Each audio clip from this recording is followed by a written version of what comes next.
Hello, everybody, and welcome to the Theatre Pitch podcast. I am Jem. This is Sean. It is. I'm here. Full of energy. Let's and go. This is Joe. Hello. I'm slightly less full of beans than Sean. I ain't full of beans. I'm full of energy. There you go. And with energy, we are doing the podcast where every week we take a online encyclopedia article at random and we each come up with a pitch of how we would turn it into a theatre show. Joe, I'm handing straight over to you without your beans to tell everybody what this episode is all about. Okay, before we do continue though, Jem, you forgot something. What do we do after The we smush! pitch? We smush. After we... It's my favourite part of the show, is the smush, which is after we've all pitched our show, we then try and smush them together. Which, come on, we're 2 seasons in. Yeah, occasionally we miss these things, but you're probably thinking, what are we going to be smushing about today? Well, today we're talking about Warwick Castle. Warwick Castle is a medieval castle, developed from a wooden fort originally built by William the Conqueror during 1068. Warwick is the county town of Warwickshire, England, situated on a meander of the River Avon. The original Motte and Bailey wooden castle was rebuilt in stone during the 12th century.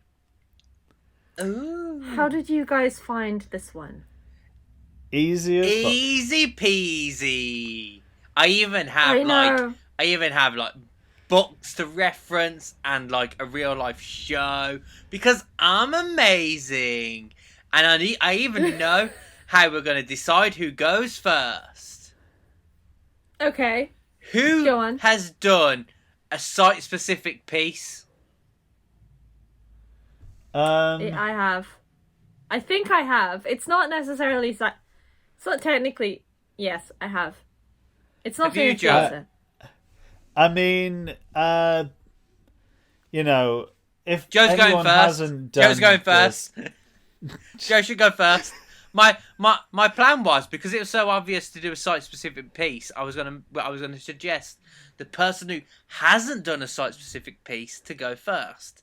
So Joe doesn't seem to know whether his is site-specific or not, which is a bit worrying because, you know, how do you not know whether something is site-specific or it isn't?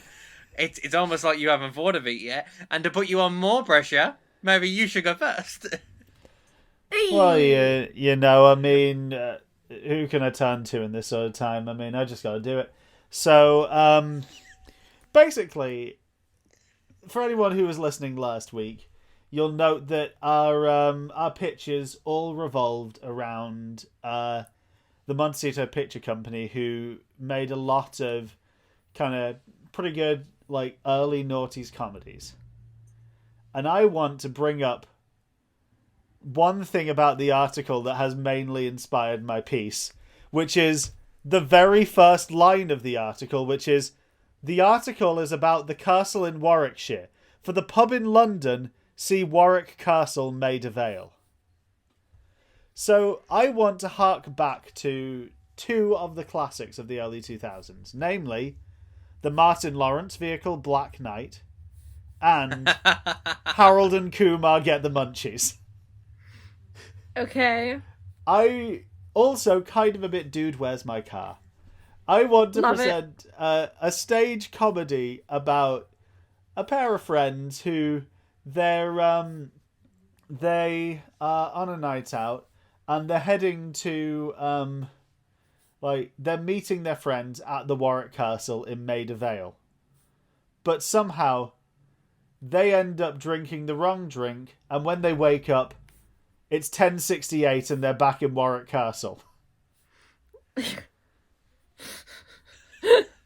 Okay. How do they get home? Who knows? Hijinks happen.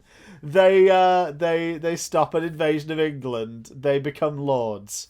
There's all manner of tributes to the Bill and Ted #1. I was about to say it's Bill and Ted. Yeah.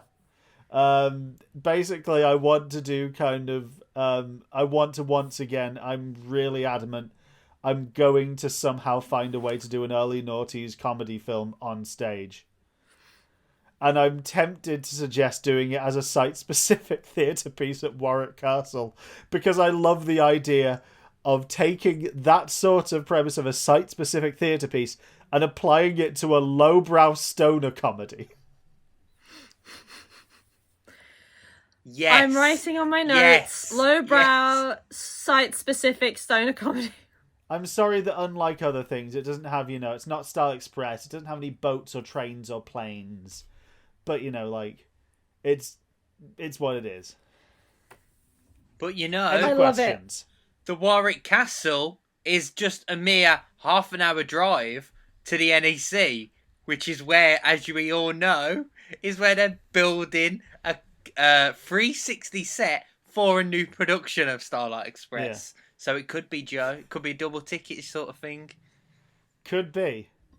Love it. Yes. I like what you've done with that. I like Black Knight. It's such a, it's It's an underrated it's an odd little film. Yeah, like It The makes Knight's no Tale sense. gets all the praise for Which that it sort should. of thing. But it should. It's a great film. But Black Knight is fun. It is fun. And I think it's one of those films that came at a time when people see it and they're like, oh, well, it's only got an 18% on Metacritic. And it's like, yeah, because critics back then were like, well, this is a comedy that actually seems fun, so we don't like this. I like it. And I've got through my mini rant about comedy critic snobbery as well. I like it, and it's such a clear picture. I'm really worried now. What sort of reviews did Improv Drink Off get now? It's a lot of None. That's a lot of hate you've got there. Absolutely none. It turns out if you don't pay to be in the guide, no one comes to see your show. Oh, we've said There you Reviewers go. wise, the audiences that did come really liked it, including did. one guy who gave us a 20 because he couldn't be bothered to wait for change. So Laziness is king. yeah. So, any questions, Sean? Because Who I do don't. you- Because I know it's very unexpected, but my favourite kind of comedy is stoner comedy, so I'm fully on board with this idea. Yeah. Just learning so much about Okay, Gemma. I'll get through the obvious questions first. Do you know the way to San Jose? No, I don't. Who do you imagine actors? Who's your ideal actor to lead your show? Ideal actors. I think this would be quite fun with the main characters actually being, I'm thinking now, a pair of brothers, and getting the Treadaway siblings, who Harry Treadaway, if anyone doesn't know, he originated the lead role in not in a Streetcar Named Desire. Why am I saying that?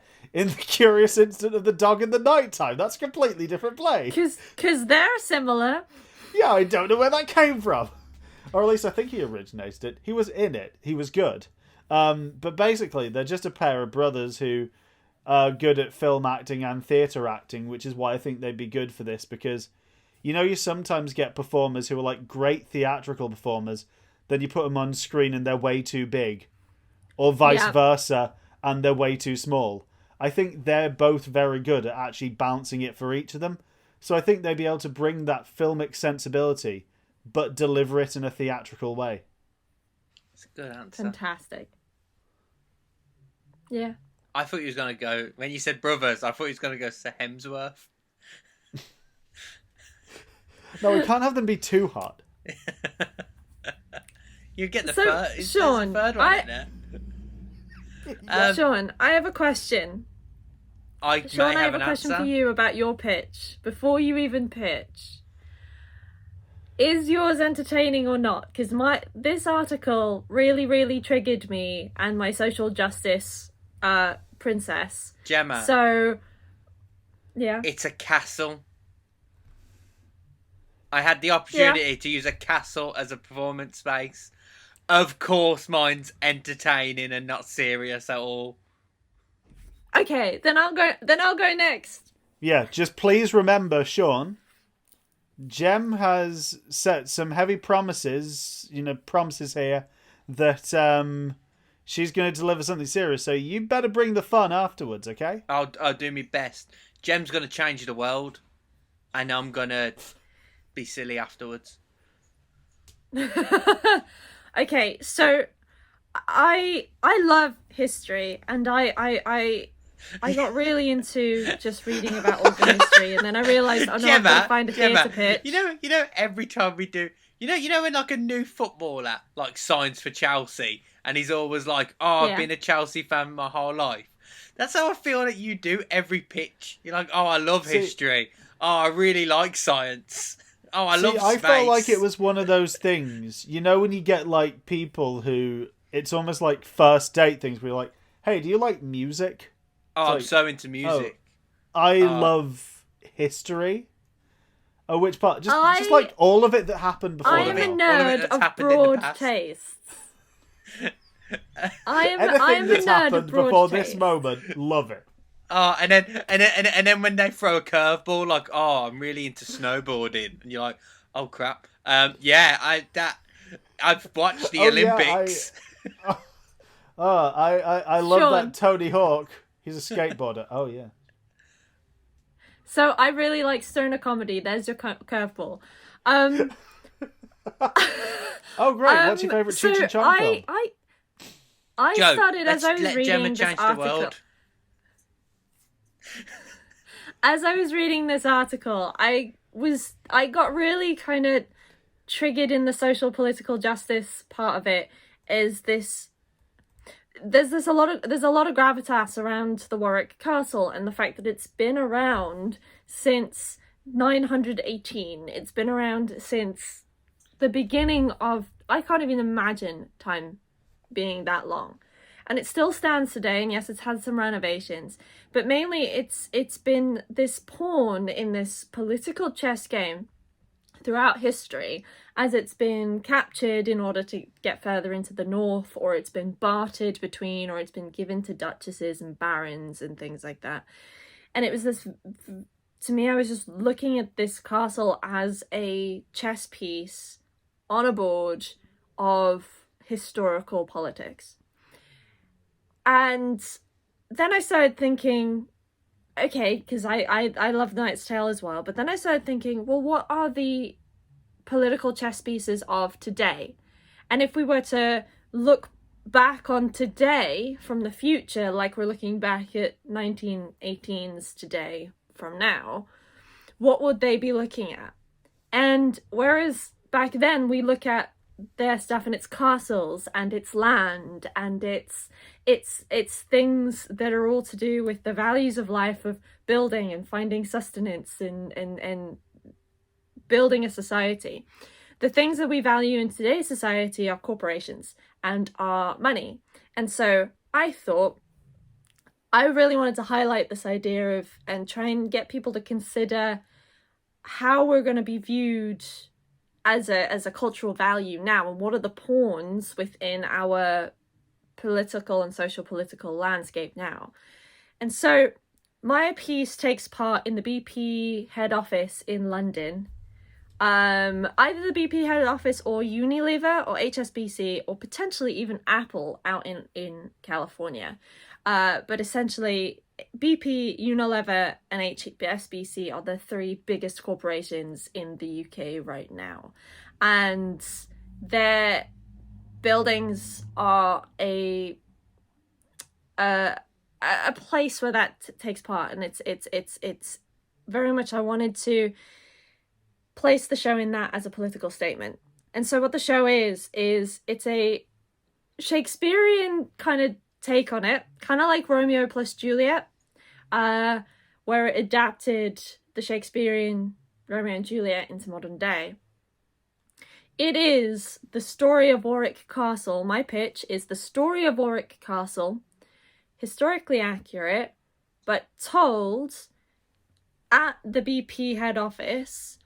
And instead of talking about Warwick Castle, they're talking about BP and how it goes through. So I want to work with historical futurists is what I'm coining those people to be, the people who look to the future and try and predict it based on historical trends.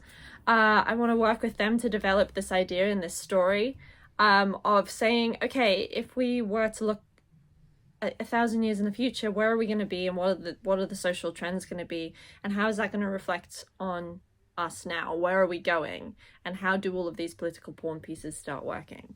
I am not 100% smart enough to understand my idea and the intricacies of it, but I really wanted to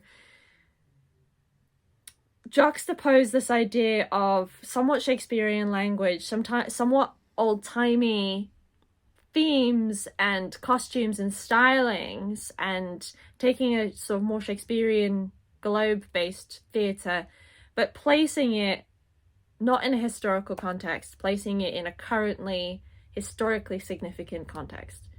Apple would be great because they are the biggest corporation in the world, and it's business that are the pawn pieces. It is stock that is the pawn pieces. Hell, if I could do this on the stock market floor, then I would. But I'd have to crash the stock market to get the opportunity to do so.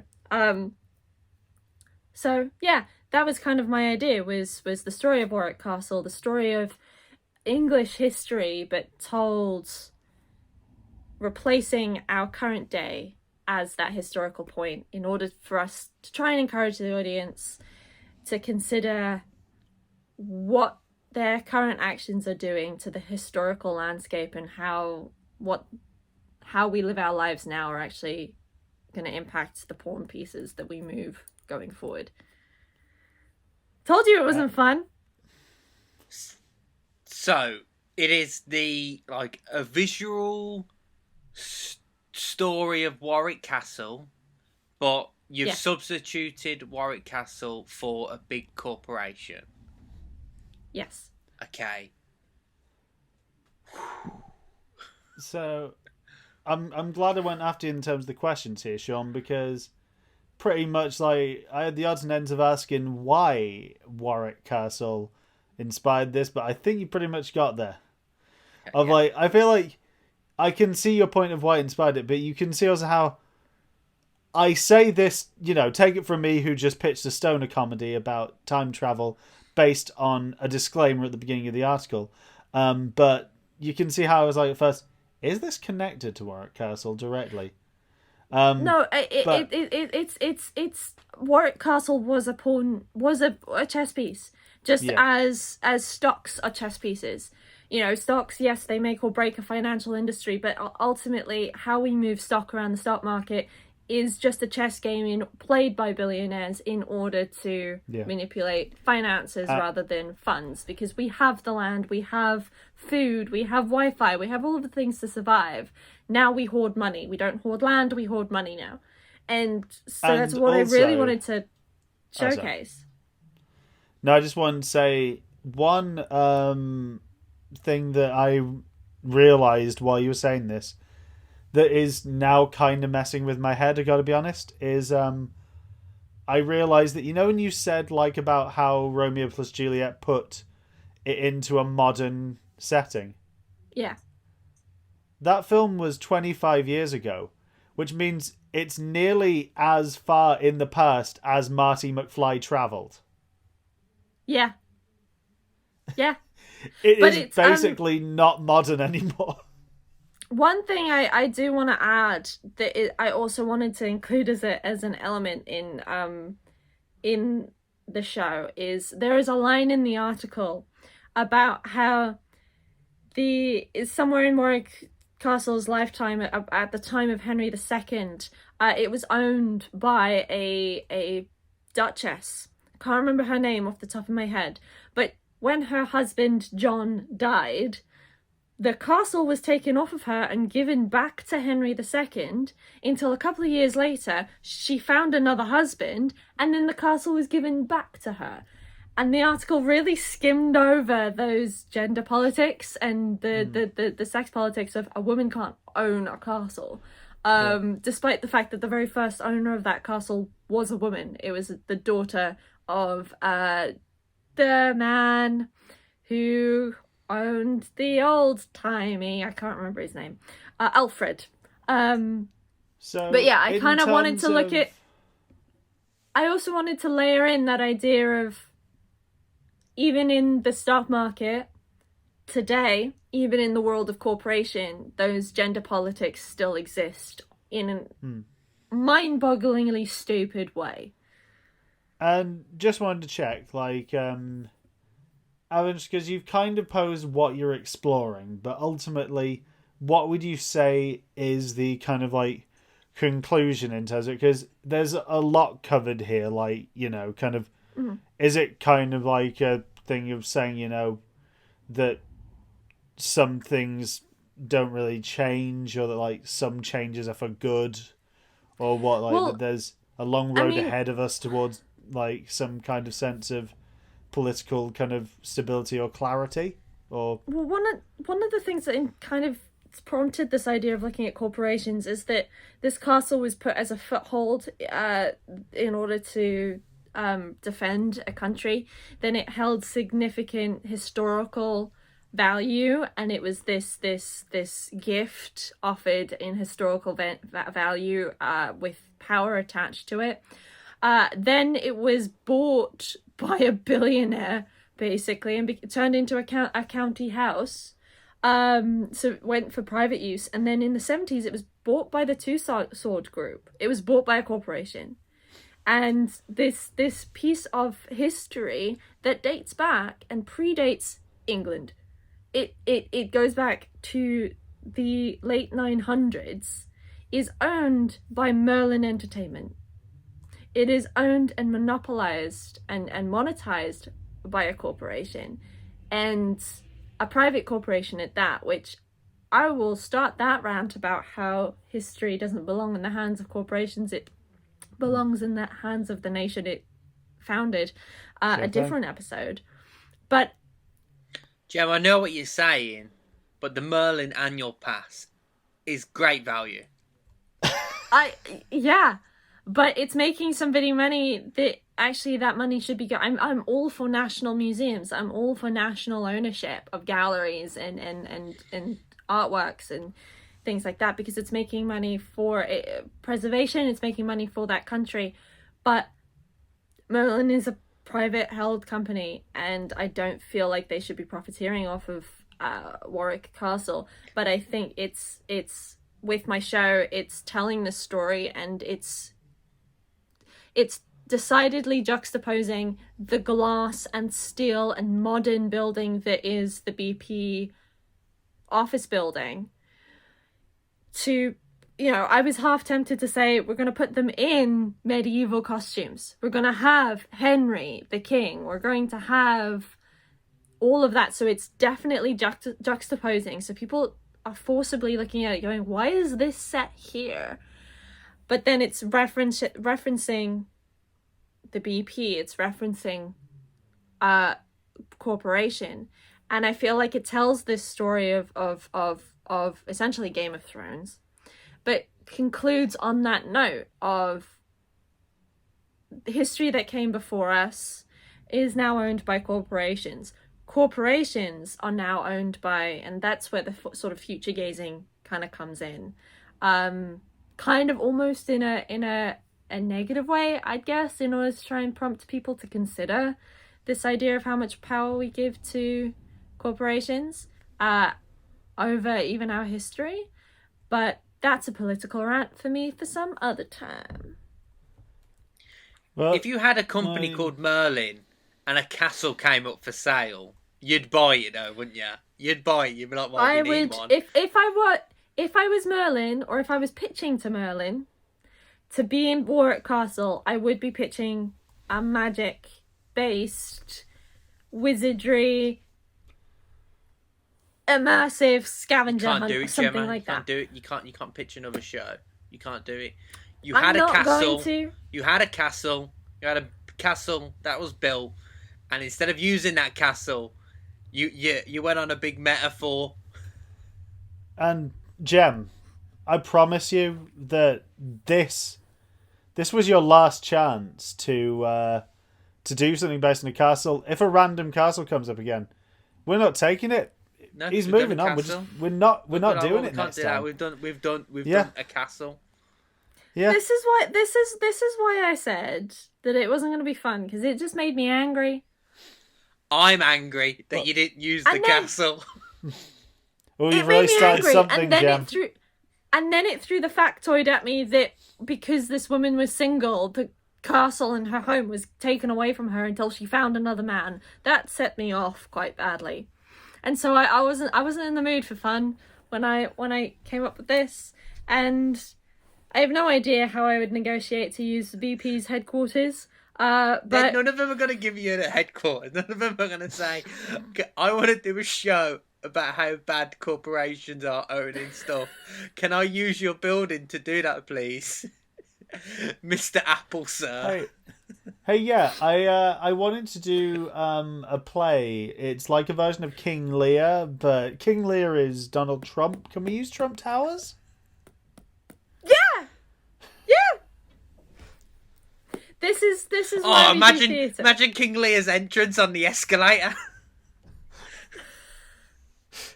But hey, for anyone who listens to this podcast, just wanting a bit of fun and not wanting some politics thrown in. Really, wow, you skipped series 1, huh? But also, hey, hope is just ahead because it's Sean's pitch. I'm just remembering. Didn't, like, either recently or even in the last episode, you dared me to do something fun this week? I think you jinxed it. I think we try and do that every week, Gemma. Yeah. I mean, I'd like to point out that since you two complained at me last season, I haven't done anything political since. Hold on. Joe, you went really... No. Yeah. Yeah, I was thinking about that. I feel like me thinking about that and ruminating on that for a week has made me inclined to politics. No.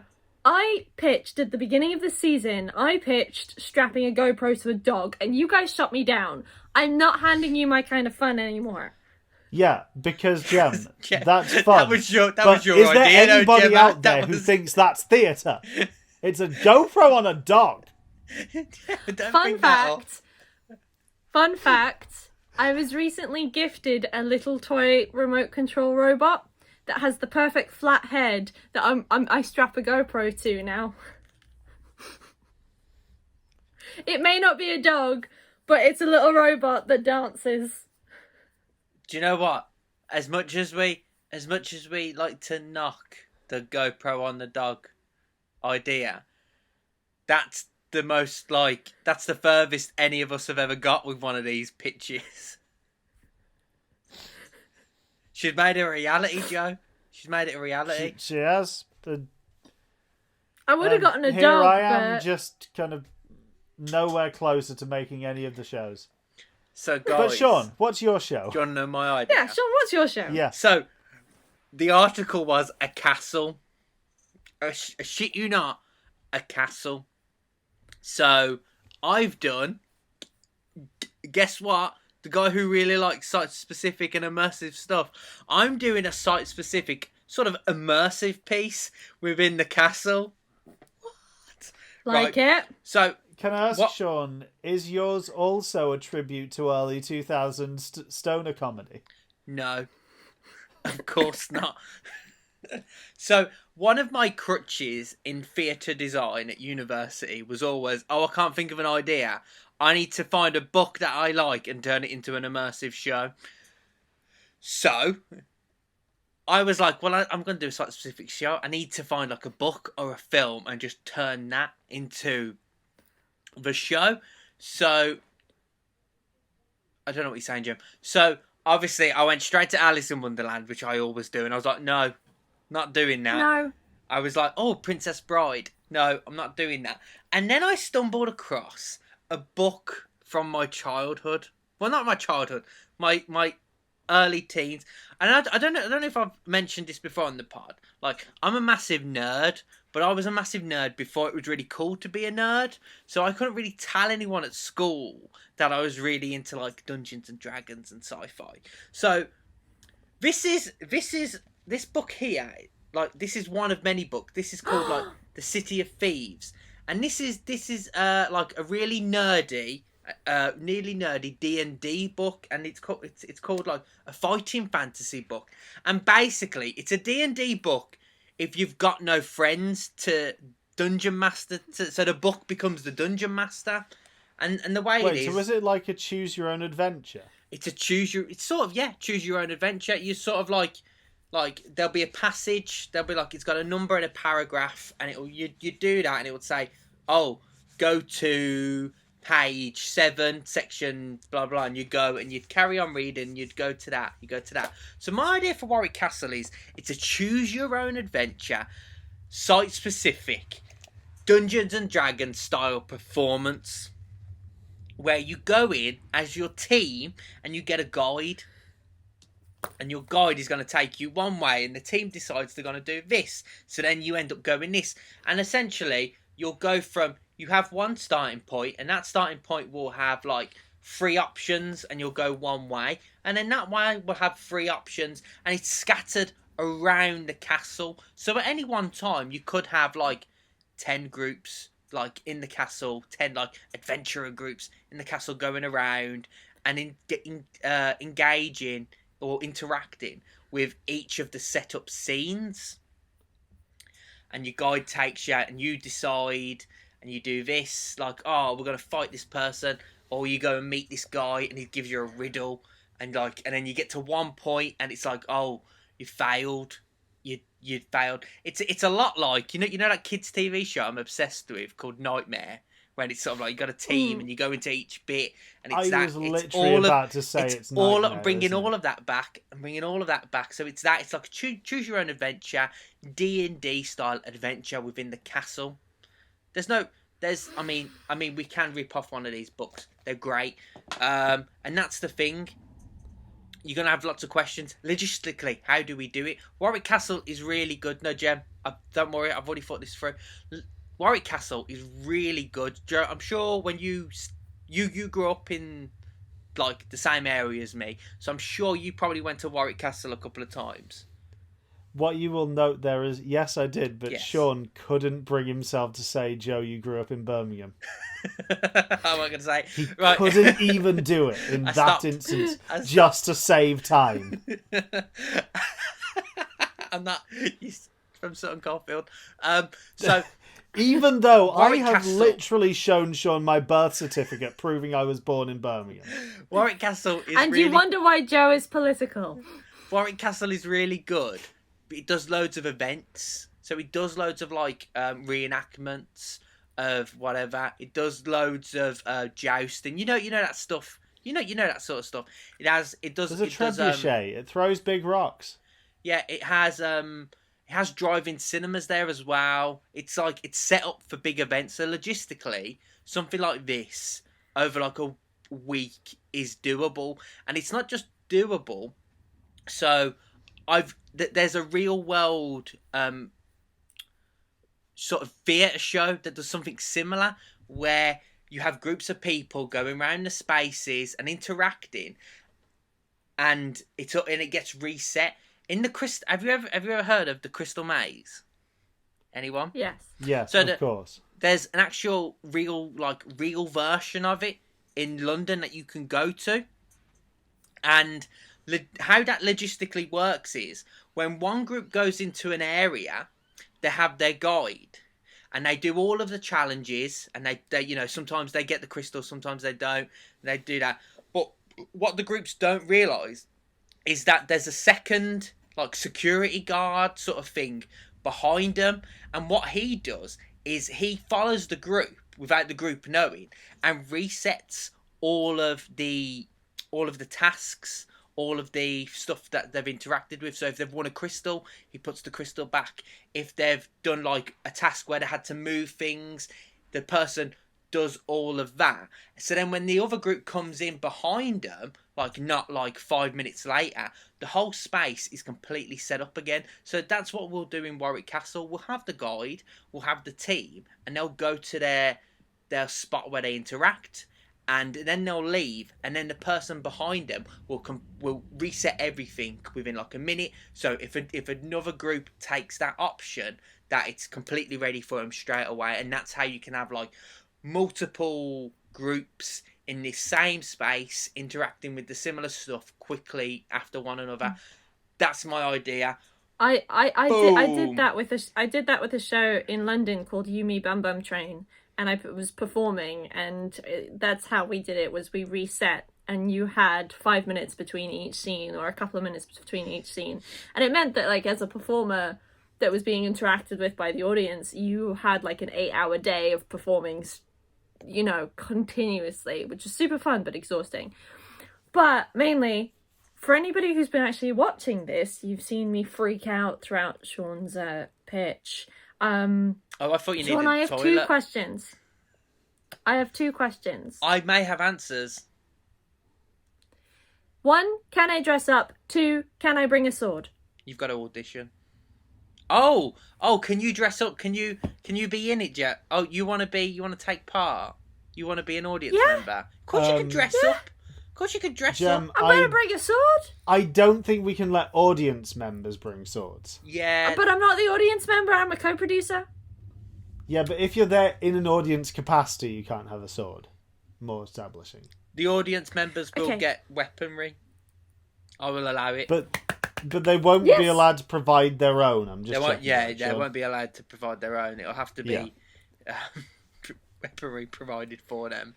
Yeah. Safe So, weaponry. I kind of like this because obviously, like, as well, big kind of like historic buildings like Warwick Castle. They're just these big like empty places at the moment, and transforming this empty place into kind of something vibrant and full of life and a way of experiencing it that's kind of fun, but also obviously very important at this time, limiting group size.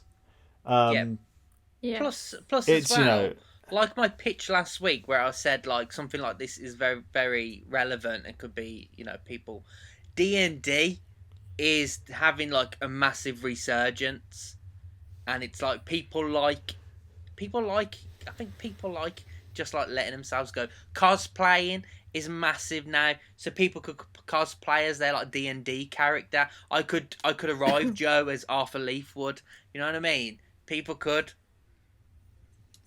I have to say, as much as I opened this podcast saying that my favourite part of the show was the smush, I don't even want to smush it. I just want to do Sean's idea. And yes, one of the rooms can have 2 stoner brothers in it as part of the show. But screw the political idea. I just want to dress up, get given a sword, run around a castle, and pretend that I am the Bunnicorn wizard.